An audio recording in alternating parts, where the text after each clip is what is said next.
Okay, we're recording. So I was thinking like, yeah, name, program, hometown, maybe where you went undergrad, or if you're an athlete or not, if you're Okay. currently on campus, off campus, interesting thing you did over the break, and maybe like just an interesting fact, anything you want to share pretty much. Okay, sure. I'll go. I am, well, Chloe Willard. I am on the women's lacrosse team here at Clemson. I did my undergraduate at University of Colorado Boulder. I'm from Syracuse, New York. And what I did over break, I went to a Buffalo Bills football game. And then a fun fact about me is I have two different colored eyes. Really interesting, fascinating. Mhm. So first of all, happy about lacrosse season about to start. I'm excited for you. Mhm. Nice Colorado. Very I've been to Boulder a couple times for basketball games.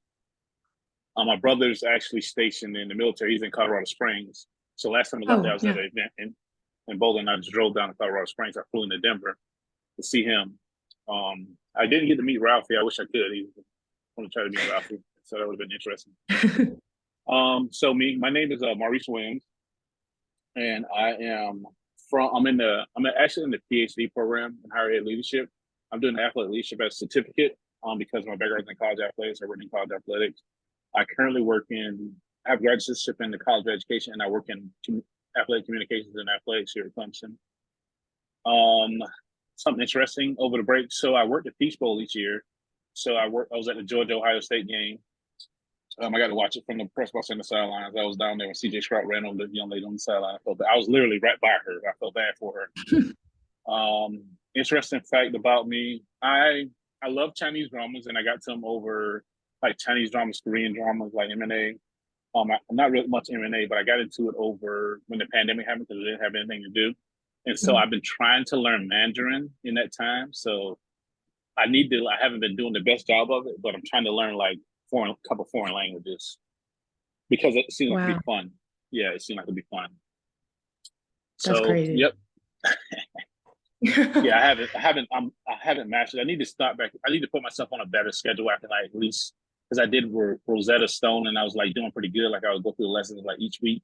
I go through the lessons like learning like new Heisel, Nan Heisel for boys and girls, like Shui for water, hello, ni hao, like stuff, small words. Like, so I was learning not only like, I understand if I hear it, I know what it means, but they were trying to get me to like recognize like the different colors and things like that, like seeing the words and recognizing them. So it's been interesting.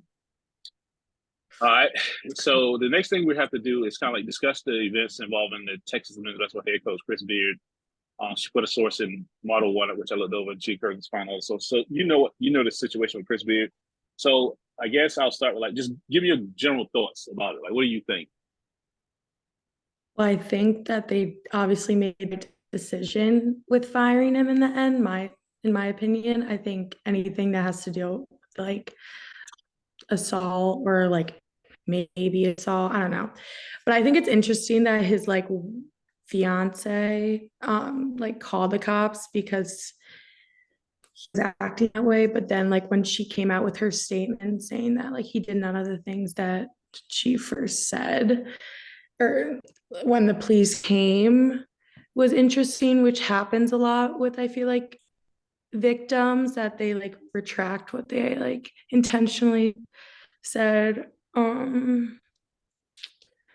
But yeah, I think that they did like made the right decision with firing him.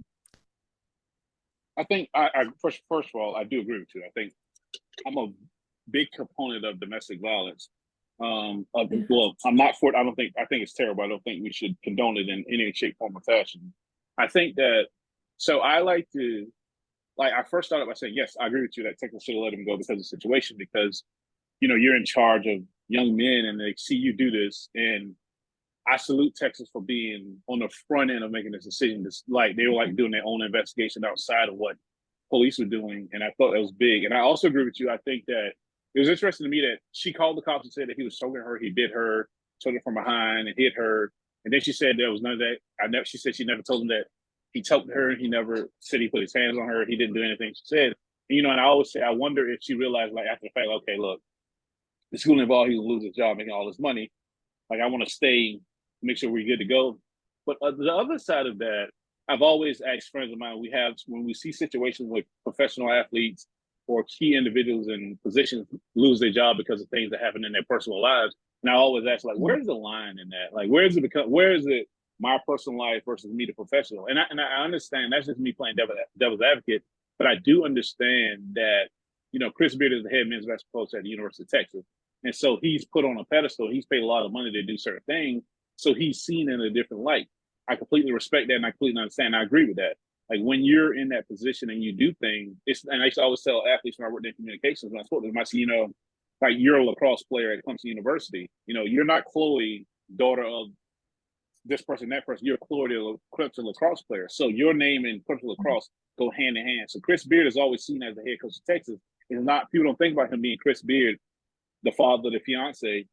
But I also always wonder, like, where is that line ingrained at? And I thought it was definitely interesting that she changed her mind. And, I looked at some other articles I read say that, his lawyer asked the University of Texas VP and legal counsel, like, what has he done wrong to lose his job? And he said, like, he does not represent the University of Texas. And they're firing him with cause, which obviously means that they're trying to fire him without paying him. Maya Metcalf, who wrote the initial article about it, he was saying that, how other people, like when Rick Pitino lost his job at Louisville, and even when Kevin Ollie got let go of UConn for NCAA violation reasons, they ended up suing the universities and they recuperated some funds. And I guess the schools were like, better work, instead of going through this entire legal case and this whole process, let's just settle out of court. But in Chris Beard's situation, I'm still interested in seeing how the district attorney in Texas, Austin, handled it. Do they be like, we want to bring up charges, even though his fiance has since kind of recanted her statement? I think I didn't go to that deep of it. I think that in some cases the district attorney can bring up charges against them for domestic violence as well, because the police was called out and they did take statements, and this is what she initially said. Because one could argue that, okay, she's changing her statement because she's afraid of what he may do to her later on.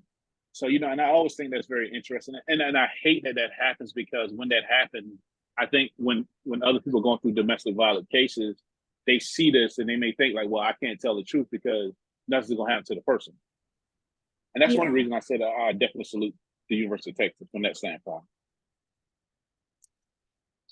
I agree. Now, my question, I know another thing, the third point of this is like agree upon what the biggest ethical threat to college athletics is right now and why. I was thinking about that question, and it's an interesting question. Like, I think about college athletics, I think of ethics, and I think I think we all have different definitions of what's ethical. I think if I look back maybe 10, 15 years ago in college athletics, I'd be like, is college athletics ethical at all? Or the different sports, you think of football and tampering. I mean, I wonder about, you hear all the coaches talking about their NLIs and how they're recruiting players and athletes, and then somebody else trying to talk to them. I think about the quarterback that committed to Florida that's trying to be decommitted to go to maybe Miami because he feel like he's getting offered more from Miami than he is from Florida. And I think I read about maybe Rex Ryan or Lane Kiffin. Somebody said it's more like free agency is in the NFL, where the athlete's trying to go with it in the major market where they get more money. So you want about ethics overall, like who has more principles these days? So I mean, there's so many things in college athletics. I think about one of the biggest ethical issues. I think one of the things I think about is the transfer portal, particularly with football. Like, what does that look like? Are we being ethical about the way it's going about?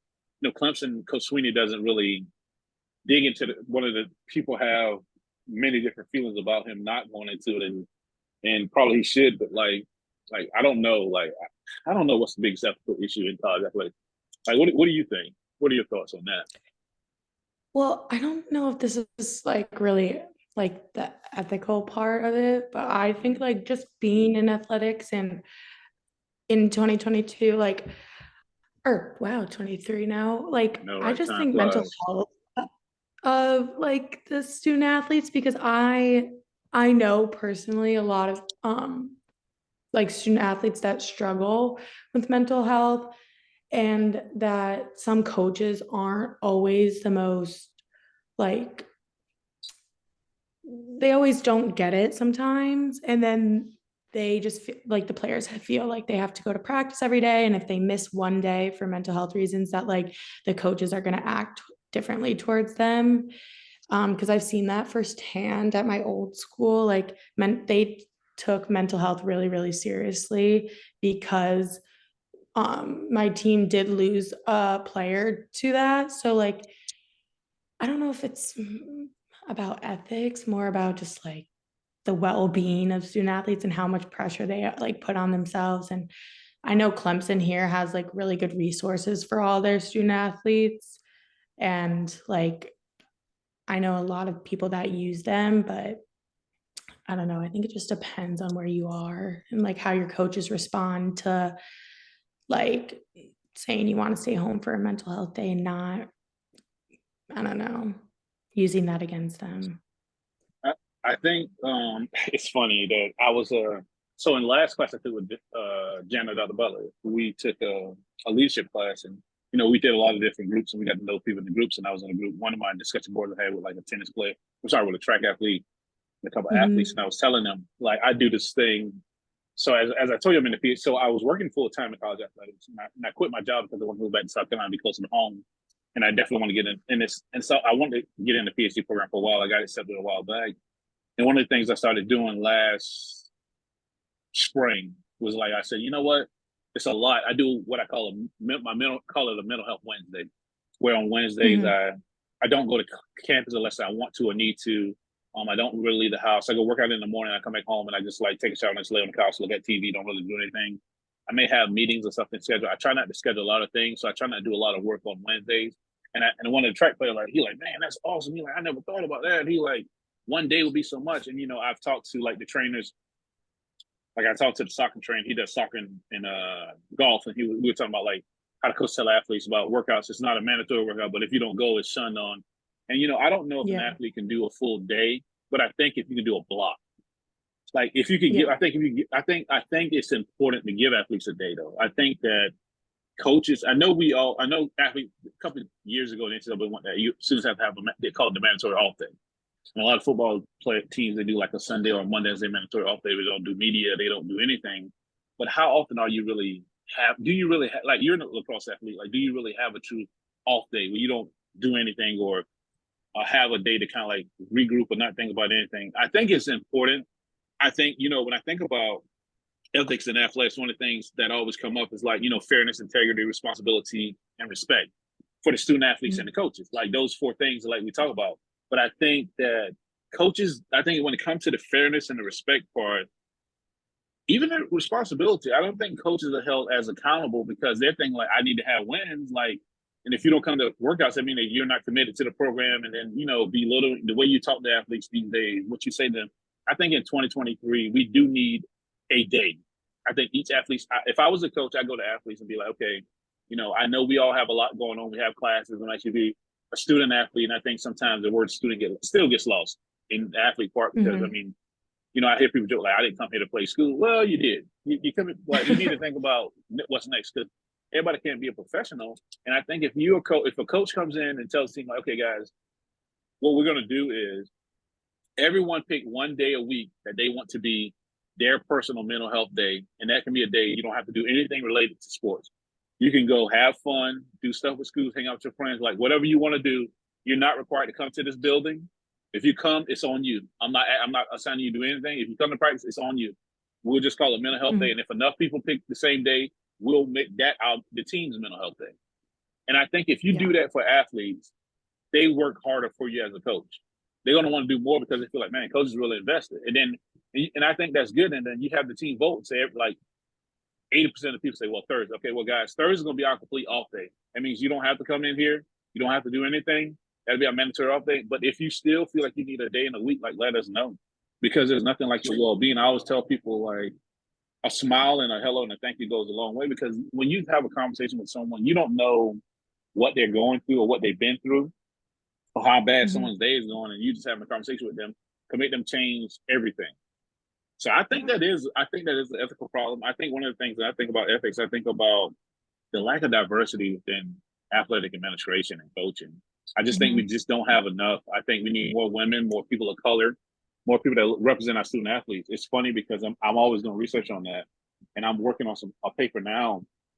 And I'm looking at the NCAA, and you have like say 40% of your student body are people of color and women, but when you look at the staff of the athletic rate, it's like 1% people of color, 2% of coaches in this sport or that sport. You think football, and I mean, when we look at college athletics, if you look at a football team and a men's basketball team, a large population of those athletes are people of color, but the coaches don't represent them. And I think that that's important because, I mean, I think that goes to the mental health side of it too, because if you think about this, I used to work at the University of Tennessee and I used to cover football.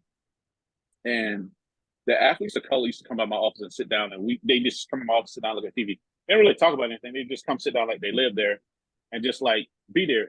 And the head guy who was over football, he like, how do I get the athletes to come to my office? I'm like, man, I want them not to come to my office. How do I get them to leave my office is what I'm trying to figure out.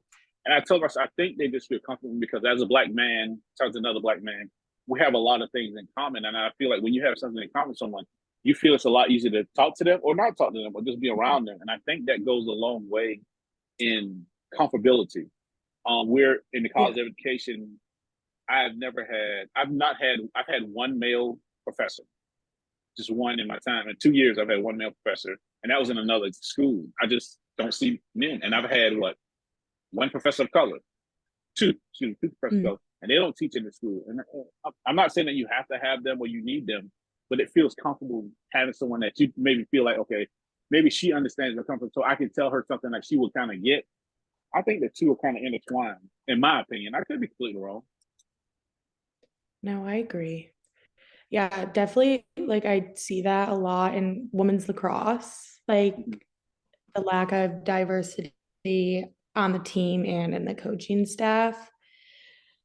And I think that it's also intertwined with like the mental health things because I know my friend Star, she has trouble connecting with some of our coaching staff just because they're all white and they have no idea what like she went through. And yeah, I agree completely.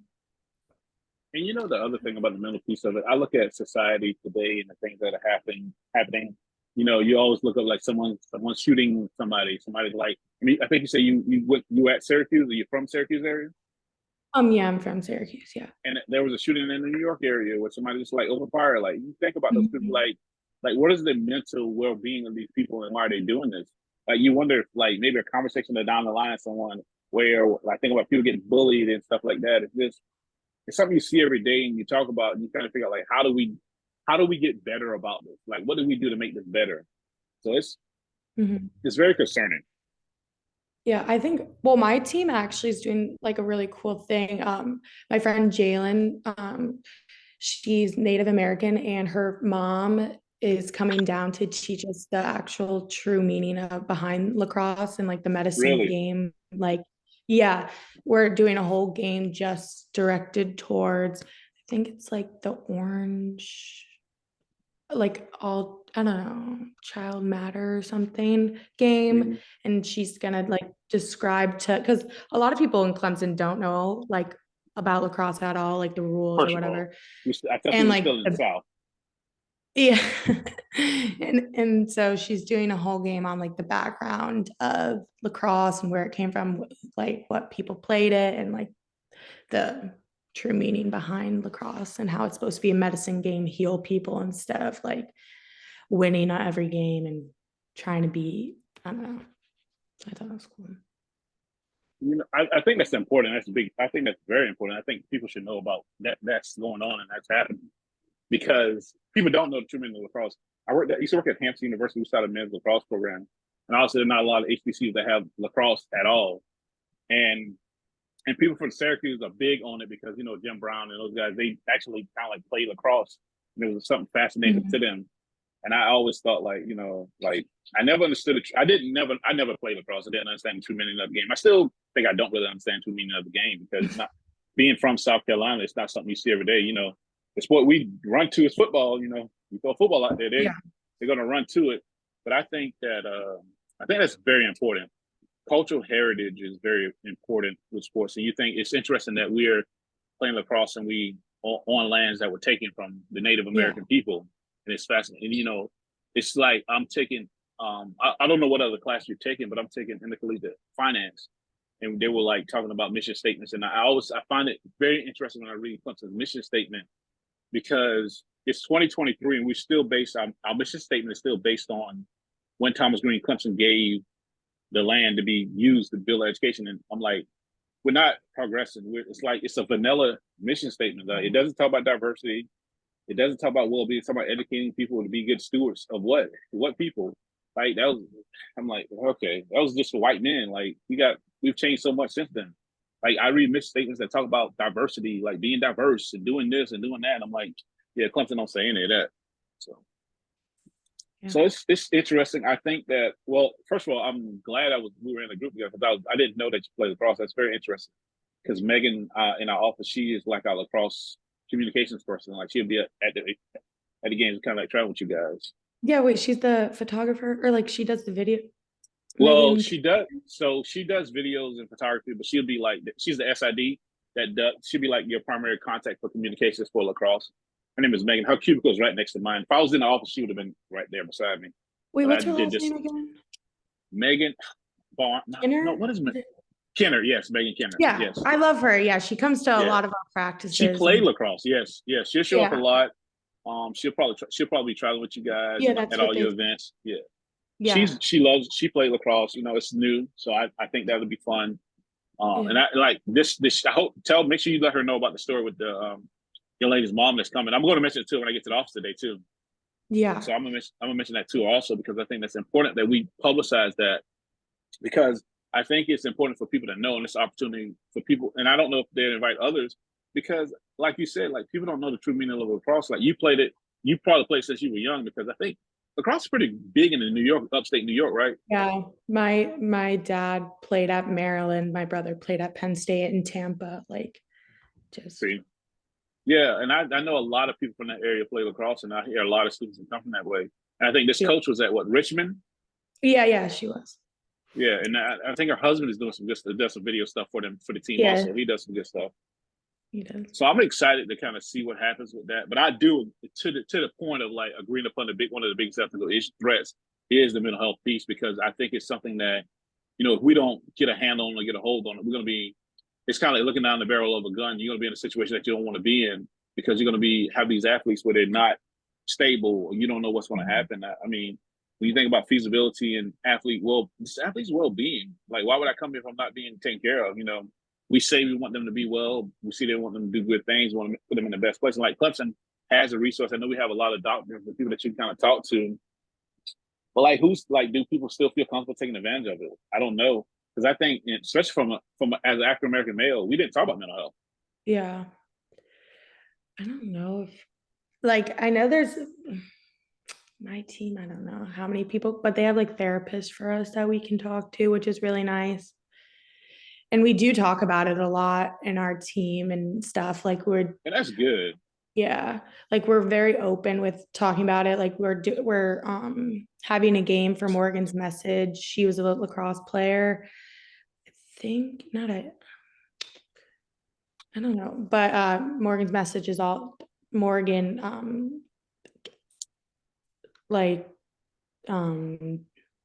Killed herself. I don't know when, but they have this whole huge company or not company. I don't even know what foundation for her. Foundation.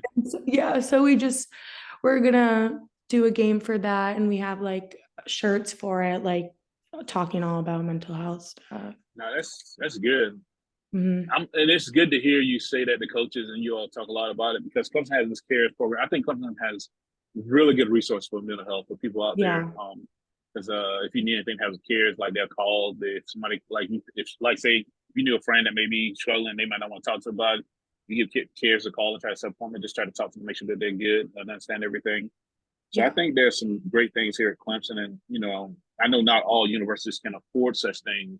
Yeah. But I think the mental health of student athletes, because I think the undertaking of a student athlete, it's funny to watch. Sometimes I go online and I'll see these TikToks or these, on Instagram reels where they talk about the day life of a student getting up at like 4:30 a.m. to get dressed to kind of like go work out, to go get breakfast, and you trying to like do some other stuff. You've been in the building like 8 hours, now you going to Yeah. class. Like wow, and then we wonder why people like sleeping in class. And then I think I always salute athletes that have like 4.0 GPAs and they can have those workloads. And, I just tip my hat to them because it's hard work. It's hard enough, like say for me, working, like say if I'm working full time and taking classes, but I mean student athletes are like working full time because you don't have a life. Your life is Yeah. college athletics. Like that's your life. You don't have friends. You can't just say, well, hey, I mean, you guys can go to football game together, but still, you got to be selective in what you're doing. Like, okay, well, should I do the homework? Should I hang out with my friends? Like, Yeah, that was undergrad was. I'm only doing the certificate for athletics, so I'm in one okay, class. I'm in okay, one class this semester, and it's no, like, I understand that. No, that makes sense, and because I figured that out last semester. I was in a group with a softball player. She's like, no, I'm doing the certificate. I'm not doing. A couple of baseball players are doing the whole yeah, program because they got like 2 or 3 years left to play. They got 2 years they can play, but a lot of people like doing the certificate where they just take some class. I'm like, yeah, I'm doing certificate. I'm not doing the full program yeah. because one class is more than enough. Like you think you got this one class and now you can focus. Because can you imagine taking 2 classes and having a cross practice? That would. No, well, yeah, my friend's in 8 classes right now on my team. Oh, they 8. tripping. Ain't no way. They're undergrad or they just. Yeah, That's a lot for undergrad though. That's what I guess because I think credit. I mean, they all not 3 credit, but still, that's a lot of classes and a lot of work you got to do on top of practices, and then you yeah. got travel. Like you I literally have no life. Like you have I no couldn't social do life. it. No, and I think you need a social life. I think social life is important when you play in a sport too because you Yeah, need an outlet, and your social life can't be. And I know people find other athletes and they're like, okay, my boyfriend or my girlfriend's an athlete, so we kind of it's easy to talk to them about it because they know how terrible it is, so we can relate. And your chance of seeing them like, look, coach is killing me. I know how you feel. Coach is killing me too. Like, I can't take this anymore. And then you kind of meet it like near if you're going to eat lunch or dinner and stuff like that. So that helps. But yeah. no, I definitely understand. But no, I'm not going to, she said about 30 minutes, 15, 30 minutes. I think we took more than enough time. Okay. So it was great to know you, and I think we had a good conversation. I'll put some notes together, and I'll submit both of them. So I'll take some of the stuff we talked about and like answer these questions, and then I'll submit the video with it. Okay, thank you so much. It was so nice talking to you. Nice talking to you as well. Have fun. Thank you. Bye. All right, bye.